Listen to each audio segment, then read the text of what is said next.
Selling Houston P.O.V. Part 2. Welcome back, guys. All right. Do we need to reintroduce ourselves? Welcome. My name is P.O.V. No, I'm kidding. I'm Ebony Royal. Aisha Shelton. All right. Yes. So we're back. We're back where we left off. It was a great restroom break. Let's just say. And we made y'all wait a week. For that way. That's how we do. Okay. Right? Same threads, different week. I love it. So we left off telling stories about lessons that we learned as agents, new agents, or agents in general. Yeah. And y'all know Mr. Perfect ain't have nothing go wrong with his transaction, guys. No, I mean, nothing. I'm not saying I've never made a mistake. I've learned, you learn lessons from each deal as you should, right? But as far as like, I don't have anything to attack her story or to compare to it. No. I didn't put somebody in the house prematurely. I'm sorry. Right. I didn't. It's a lesson. I didn't give extra money away. Okay, so what could you have done different in a transaction? There we go, y'all. All right, we got something. He's not completely perfect. She was like, look here. She said something else, but she said, look here. So the mistake I made when I first started, right? And it wasn't a mistake. So when I first started real estate, I was still in sales. I was still working. I had a job, right? So while having a job, I was able to maintain one deal a month while working my full-time job with an investor. What I realized is some investors are very draining. Let's talk about it. Okay. Time out. Okay, finish your story because do you want the story or not? No, go ahead. Okay, thanks. So, look, it's getting kind of warm in here already. It is warm. It's delightful. But no, after, yes, we were able to do some deals, and he wasn't 12 deals, right? I have other deals, but with him adding to my portfolio, I was able to do one deal a month. So after helping the investor, I realized that it was a waste of my time. It was a big waste of my time, right? They want a discount. On top of the discount, at this time, prices were very low, and we were going into an area that homes were $70,000, $80,000, and they were, he was quote unquote a flipper. Okay. Yeah. Right. And no shade necessary. Oh, it's all the way shade. No shade necessary. So what happened was that one of the homes wasn't moving, and every time he would do something, there's a whole new construction team, so everything is different. But one of the homes wasn't moving, and I was getting the blame, and I'm like, well, hey, I've sent you, like, I had a realtor. Some realtors just really take their job super serious, right? They'll be like, they'll give you a whole line item of what's wrong with the home, and I'm like, is this your house? Are you buying it for yourself? I'm just curious. But anyways, this one lady gave me a line item, like everything. She said the craftsmanship in the home was horrible, and she broke it down, and she provided pictures and receipts. So this was feedback from the realtor. All the way feedback. And I gave that feedback, and I told him, I said, hey, this is the feedback that they're giving me. I don't have an eye. So when sometimes when people hire realtors, they expect us to do more. I'm not a car mechanic. I don't know what's wrong with my car when it's break. I don't know. I don't work on houses. Okay. So my eye isn't, for that. But this lady had an eye, and she provided receipts. So everything she said was valid. Nothing she said was a lie. I thought it was a bit much, but I shared that with him, and he's like, oh my God, I'm going to get on the team and I'm going to fix it. I was like, that's great. Okay, so now he's like, it's fixed. This is a week later. And I said, that's great. So now we need to host another open house. Those buyers are gone. I can't make them come back. We've passed up that. We got to wait on the next round of people to come and shop, right? At this time, the market, this is before COVID. So the market was not. It was balanced. It was real balanced. Days on market was 30 days. In some areas you may have 40 days. That was back then normal. Now you see 2 days or 12 hours. Right. That's currently. Or it comes on the market pending. Right. So I say that, and what I learned was that I really waste my time because that person really made me feel less than. Okay. I remember that because I had just started with the brokerage. I probably went to my broker's office and I almost cried because I was. But are you like, look at me now? Look at me now. No, humility. Be humble. Be humble. humble? Why? No, because that person thought that they could bring me down, and I was like, you know what? No Don't problem. be humble. That person said, I'm going to choose a different person. This person has more experience than you. They're going to sell a house. It still took them 55 days to sell a house. Okay. Just want to make sure we're speaking facts here. He said, once they sell the house, that he was still going to give me my commission. I said, sir, I don't want my commission. What I want is my money for my pictures. That's it. Just pay me back for my pictures. Reimbursement will be good. After the house sold, because of course I watched it, he wouldn't pay me nothing. So I used that as motivation to continue to be successful. I didn't reach out to that person anymore. But that was my lesson learned, that you can't work with everybody.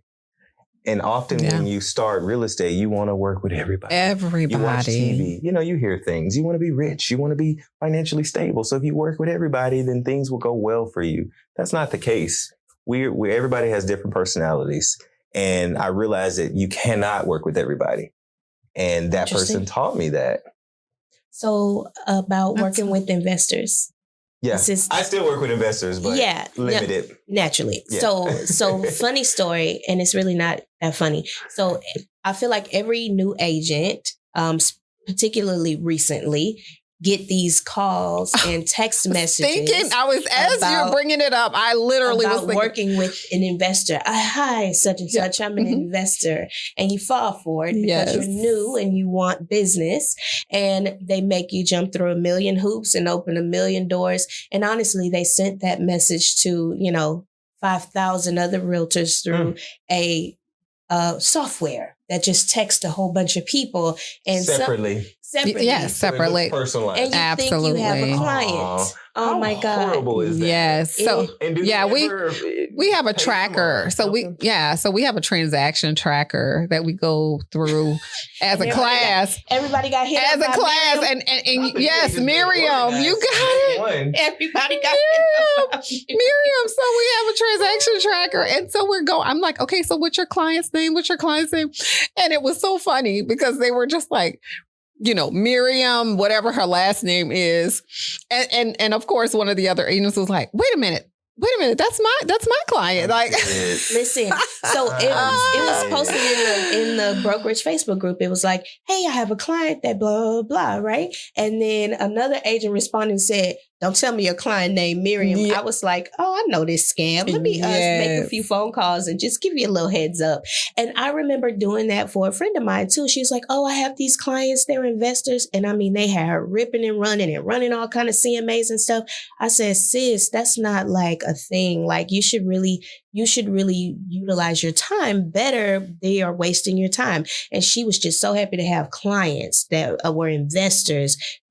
She never made a deal with them. I mean, how many times do new agents get catfish? Like, seriously. It's catfish. It's investor catfishing. And I feel bad because we don't get, if we were on some type of hourly wage, it's like, that's a different story. Yes. But gas is like on $4-something. But that's why you need good mentorship. Everybody want to count real estate checks, but there is some value to serving and working underneath experienced agents so you can learn all of their lessons and then apply them to your clients and your transactions.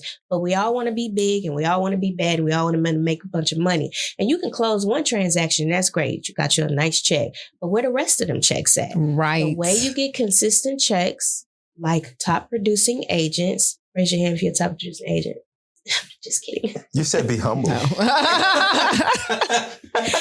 this is sharing knowledge. Because if Grant Cardone wanted to talk to me about investing, am I expecting him to not talk about his accomplishments and his achievements? I know that you have a track record of doing it. So work with people and learn from people who have a track record of doing it and listen, because we're not saying these things because we're trying to get over on you or whatever. We're saying these things because we've experienced them, right? So these investors it can look kind of scamish. Now, let's be clear. I have a friend that makes buku money. Like I'm from New Orleans. Yeah, buku right. I was like, what you know about buku? I have a friend who makes buku money working with investors because if you get with the right investor, you are making money on acquisitions, dispositions, leases, and the likes. They're buying property over and over again. But you have to know the right things to look for when you bring on investor clients. So money. It's attractive. I had a broke investor. I mean, don't call names. I'm not calling a name. But education, right? So I'm gonna throw a little plug out here. Sorry, guys. So my friend has a working with investors class coming up. Rachel, y'all met Rachel Allen? Yeah. Yes. Okay, Rachel Allen. Now Yes, you call her. We must invite her to our show one At day. Rachel Allen Real Estate, she has a class. She has done really well at working with investors, and I mean, they buy houses with her, lots of houses. They sell houses with. When it's time to sell and the market is good, they look at their portfolios and they're like, okay, it's time. Let's do this one, this one, this one, and this one. I mean, it's a pipeline, and it's great. I would love to invite her in to talk to the new agents. Do the investor strategy. Yeah. I'll write that on our notes. Yeah. We'll have to have her. But you should listen to people that have been in the industry, new agents should listen to people that have been in the industry, whether that be a great training program like we have at Braden Real Estate Group, or a successful agent, like you should be learning. And I have to give you a shout out for picking up the phone and calling those agents. And I will say that's was one very nice of you. Yeah. And I will say that well, that's the culture, right? We talked about that in the last podcast. It is the culture that it's not just my training class. It is the whole entire brokerage. You get support. People go to Bernard's office and stand in his doorway and ask him questions. People go to Aisha's office and ask her questions. People, go to Nicole. They go to the broker, Jamisha. I mean, they have access. They have access to really good resources. Everybody. Mm-hmm. Yeah. And we are all there. We are. We are all there to help support them. And I personally was with 5 different brokerages before. Well, that's a 5 pretty hefty number there. Yeah. Yeah. And but 4 of them were different locations, but same, But even what do you call it? Same brokerage company brokerage name. Yeah. Mm-hmm. So even with brokerages, right? Joining a brokerage is as quick as a click of a button, and leaving a brokerage is as quick as a button, like a second. Right? It takes nothing. And so also don't feel like you have to stay at a brokerage if it's not a good fit, but recognize fit too, because there are brokerages who you might want to do a little bit more in the industry before you apply to those. Mm-hmm. And then there are brokerages where, let's be very clear, and we can call names because we can. KW is stellar for the training that they offer, right? And they do have a lot of training. They do. And I've said that before to some agents, like, hey, you should probably go to this particular brokerage so that you can get the training that they have. Mm-hmm. And then once you get your footing and your bearing, then you can kind of go out and do your solo independent, well-branded, that may not have as much support as you would need. That was the track I took. I was with Keller Williams for 3 years. Mm-hmm. And then I went to a flat fee realm for 7 years. But then I went back to Keller Williams, and I probably I was at 4 different offices. And there's really nothing wrong with that. You are trying it on because you really don't know until you get there. You don't know what it's like. They can sell you a dream. Yeah. And that's typically what happens. You get sold a dream, specifically with the big box brokerages. They sell you a dream. You get in there. The dream isn't realized. And then you go shopping again. And it's okay to go shopping. I'm telling you, there are 2 in particular, new agents that just came from the KW brokerage, and they sat in every training every day of the week. And by far, they said that they've learned a lot more within just the last 30 days at our brokerage. We're smaller, right? Right. It's the one-on-one. It is. Yeah. It's the one-on-one. I think it's the intentionality with us too. Yeah. I think KW may have the stuff, but I don't know if the delivery is there. That's kind of what I disagree because it's a good fit for somebody. It is. There are plenty of KWites. Like they live, breathe, and die for KW. And it's not because... How long they been there though? That's my thing. I'm just saying have things skewed since the market has gone up. I don't... That's kind of what I think, in reality though, it really is the person, whether they're going to execute or not, That's true. you know. But for some, they just need that extra hand holding. It's the fit. You know what you need. You know what you need. And if you don't know what you need, you go out and you experience it and you go, I don't like the way this fits. Or you go, this fits me. Because like you said, it's a button. It's a button. It's just a button. It's just a button. And I think KW is a fine organization. I know some great agents that are with KW right now. So that's certainly not like to knock, but you need to find what's a good fit for you. And you got to try a few things on sometimes. Well, I'm just saying that, you know, Braden Real Estate Group is just the best. But is Braden Real Estate Group taking everybody? No, because not everybody's a good fit for Braden Real Estate. Right. Absolutely. Let's be clear. Okay. Okay. I would call the broker on you. Here we go. Here we go. I told you it's getting hot. It is. Okay. So like you said on the episode previous to this, that not every brokerage is accepting every person, right? It has to be a good fit. Sometimes they have criteria and sometimes they say, not right now. Not right. Just not right now. And we did that for a long time. And we're still wanted to develop, and we still are. We still are. And let me just, preface and explain our position is that we.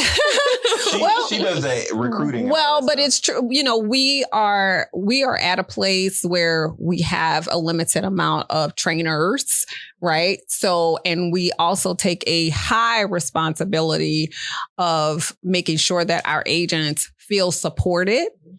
So when you bring on a ton of agents at one time, who's going to teach them? How can you really support them with the phone calls that, they're going to be calling you the middle of the night or throughout the day when they have issues, right? I can't answer the phone for 50 people. Yeah. So that is why we take that approach, is because we take a very high responsibility with how we want to support our agents. I almost applied. I was denied.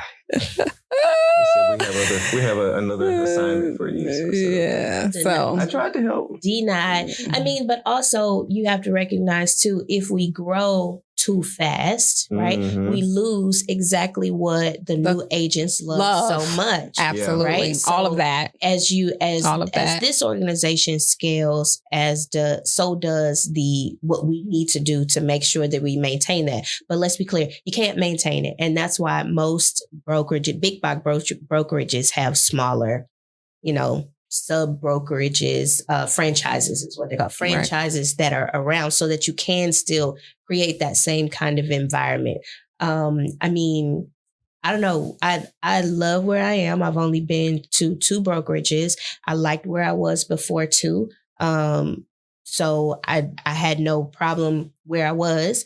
I wanted to try something different culturally, which is why I came over to Braden, and I love this too. So I can't say that I've had a bad experience at either brokerage that I've been with. It's all been good. And I'm lucky to say, I like both everywhere that I've been. Well, we're glad you're here. We are definitely glad you're here. I remember coming to the office. Who was that lady back there? She always on the phone with some AirPods. Was I? Yeah. Well, you all were very welcoming to me when I first came. Yeah. Did you come before me? I did not. No. Was it around the same time? Because you were in that photo that we took. You were in the photo too. You were too. Yeah. So I joined March of 2020. Oh, girl, I joined in November. You did? Of 2020? 2020. Yeah, you were definitely there before me. So I was. November when we took the picture. So yeah, November was the picture. Oh, well, here's the thing though. I joined, but I really didn't do any real estating until October. Got it. Of that year. So maybe that's why it was just so, So I felt like it was so close. That's why you felt like it was so close. Makes sense. That makes sense. So I wanted to, I know this is our 3rd show or 4th show? 4th show. 4th. Sorry, there's so many, can't keep up. What I wanted to do is I kind of wanted to tell our viewers, and I appreciate all viewers out there, what can they expect from us? Like, I know we talked about Rachel. Yes, Rachel, you will be on the show. We talked about Rachel. right? And how she can help add value from, in her classes with investors. Mm-hmm. But what can our viewers expect from us? I know we discussed lenders. Like what are we going to be bringing to them on why they should continue to watch? Why Selling Houston POV? Okay, first of all, so you can see who Bernard gonna shade and when and how. I mean, that's why I watch the replays. Yes. I think we're giving like real life perspective, our perspective, our point of view. Our point of view of Houston overall. Yeah. And of course, we're going to bring some of the greats in the industry here in Houston, whether it's on the lending side, title companies, inspectors, like all aspects of real estate. You know what else we need to talk about? What? Houston life, right? And Houston all of the life. Spots, all of our opinion. First of all, let me just ask, does she go to any, like, where does she go? But I'm on social media, so I know what's popping. She know what's popping because she on social media. I'm on social media, I'm looking at Instagram. I live downtown and I absolutely love it. So I definitely can share the Houston downtown experience. Yes. That'll be great. I do not want to move. I will talk about Houston. The restaurants because I love to eat. Yeah, same. I'm going to talk about South Union because they have some very nice homes. Well, and let's be honest, right? In case you guys are new viewers, please go back and watch the first episode. But we not just watch it, like share, subscribe, like, share, subscribe, share. Say that. But Aisha and her husband, they own they're home builders, right? Park Street Homes. They not only build houses, they're beautiful homes, beautiful. And Aisha gets the pleasure of listing her properties. So she has a point of view that Ebony and I is completely different from Ebony and I because she's in a different side of the table. We're all on the same table, but she's unique in her way. So we're going to discuss a lot of that. So we appreciate everybody, right? And we want you guys to watch and we want to share more stuff with you guys. And feel free to drop comments on YouTube, or I saw some comments on our podcast, and I'm not a crier, but I almost wanted to cry because that means people are watching, when somebody leaves a comment. Yes. So what's to come? We have an Instagram account is going to be coming soon where they can reach out to us and ask questions.